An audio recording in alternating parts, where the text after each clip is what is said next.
ਆ ਚੁੱਕਾ ਆਪਦਾ ਸਮਾਨ ਤੇ ਅੱਜ ਤੋਂ ਬਾਅਦ ਤੁਸੀਂ ਨਹੀਂ ਆਣਾ ਇਸ ਘਰ 'ਚ। ਉਹ ਕਿੱਧਰ ਹੈ? ਔਰ ਰੁਕ ਤਾਂ ਸਹੀ ਤੂੰ। ਉਹ ਤੁਹਾਨੂੰ ਕਿਹਾ ਨਾ ਤੁਸੀਂ ਨਹੀਂ ਆਣਾ ਇਸ ਘਰ 'ਚ। ਮੈਨੂੰ ਆਪਣਾ ਸਮਾਨ ਤੇ ਲੈ ਲੈਂਦੇ। ਆ ਸਮਾਨ ਤੁਹਾਡਾ ਜਿਹੜਾ ਸੀ ਨਾ ਆ ਰੱਖ ਦਿੱਤਾ ਹੈ, ਚੱਲ ਜਾਓ। ਉਹ ਮੇਰਾ ਮੈਨੂੰ ਸਮਾਨ ਤੇ ਲੈਣ ਦੇ, ਮੈਂ ਅੰਦਰੋਂ ਸਮਾਨ ਲੈਣਾ ਆਪਣਾ। ਉਹ ਕਿਹੜਾ ਤੁਹਾਡਾ ਸਮਾਨ ਰਹਿ ਗਿਆ? ਲੈ ਲੈ ਜਿਹੜਾ ਰਹਿ ਗਿਆ ਜੇ।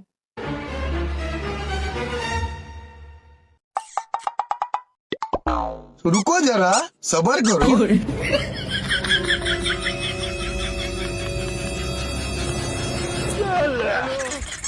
ਉਹ ਪਰਾਂ ਹੋ।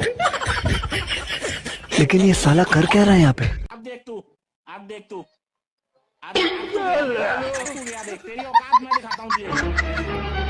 ਉਹ ਮੇਰੀ ਗੱਲ ਤਾਂ ਸੁਣੋ। ਸੱਚ ਮੈਨੂੰ ਉਹ ਮੇਰੀ ਤੂੰ ਗੱਲ ਜਾਣ ਤਾਂ ਦੇ। ਸੁਣੋ। ਉਹ ਮੈਨੂੰ ਮਾਫ ਕਰ ਦਿਓ। ਉਹ ਮੇਰੇ ਕੋਲ ਗਲਤੀ ਹੋ ਗਈ, ਮੈਂ ਤੁਹਾਨੂੰ ਘਰੋਂ ਕੱਢ ਸਕਨੀ ਆ। ਤੁਸੀਂ ਤਾਂ ਮੇਰਾ ਮਜਾਜ਼ੀ ਗੁਦਾਜ ਹੈ। ਮੈਂ ਤੁਹਾਡੇ ਪੈਰ ਧੋ ਪੀਵਾਂਗੀ। ਪੱਕੀ ਗੱਲ ਹੈ ਨਾ, ਪੈਰ ਧੋ ਕੇ ਪੀਵੇਂਗੀ, ਫਿਰ ਆਪਦੀ ਗੱਲ ਤੋਂ ਮੁੱਕਰੇਗੀ ਤਾਂ ਨਹੀਂ ਨਾ। ਉਹ ਨਹੀਂ ਮੁਕਰਦੀ, ਤੁਸੀਂ ਤਾਂ ਮੇਰੇ ਸਿਰ ਦੇ ਤਾਜ ਜੇ। ਇਹ ਦੱਸੋ ਇੰਨੇ ਪੈਸੇ ਲੈ ਕਿੱਥੋਂ ਜੇ? ਉਹ ਅੱਲਾ ਦੀ ਇਹ ਬੰਦੀ ਹੈ, ਮੈਂ ਇੱਕ ਕੰਮ ਸ਼ੁਰੂ ਕੀਤਾ ਹੈ ਜਿੰਦੇ ਵਿੱਚ ਘਰ ਬਹਿ ਕੇ ਤੁਸੀਂ 2-3 ਹਜ਼ਾਰ ਰੁਪਇਆ ਕਮਾ ਸਕਦੇ ਜੇ, ਉਹ ਵੀ ਬਗੈਰ ਕਿਸੇ ਇਨਵੈਸਟਮੈਂਟ ਤੋਂ। ਅੱਛਾ, ਉਹ ਕਿਹੜਾ ਕੰਮ ਹੈ ਮੈਨੂੰ ਵੀ ਦੱਸੋ। ਉਹ ਬਹੁਤ ਹੀ ਆਸਾਨ ਹੈ। ਗੂਗਲ ਤੇ ਜਾ ਕੇ lordconsult.com ਰਿਸਰਚ ਕਰੋ ਤੇ ਉਹਨੂੰ ਜੁਆਇਨ ਕਰੋ ਤੇ ਉੱਥੇ ਮੁਖਤਲਿਫ ਜਿਹੜਾ ਨਾ ਸਰਵੇ ਖੁੱਲਣਗੇ, ਉਹਨਾਂ ਨੂੰ ਮੁਕੰਮਲ ਕਰੋ ਤੇ ਬਹੁਤ ਸਾਰਾ ਪੈਸਾ ਕਮਾਓ। ਤੇ ਤੈਨੂੰ ਇੱਕ ਹੋਰ ਗੱਲ ਦੱਸਾਂ, ਇਹ ਪੈਸਾ ਤੁਸੀਂ ਈਜ਼ੀ ਪੈਸਾ ਤੇ ਜਾਇਜ਼ ਕੈਸ਼ ਜਰੀਏ ਵਿਡਰਾ ਵੀ ਕਰਾ ਸਕਦੇ ਜੇ। ਅੱਛਾ, ਪੈਸਾ ਕਮਾਣਾ ਐਡਾ ਆਸਾਨ ਹੈ? ਅੱਛਾ।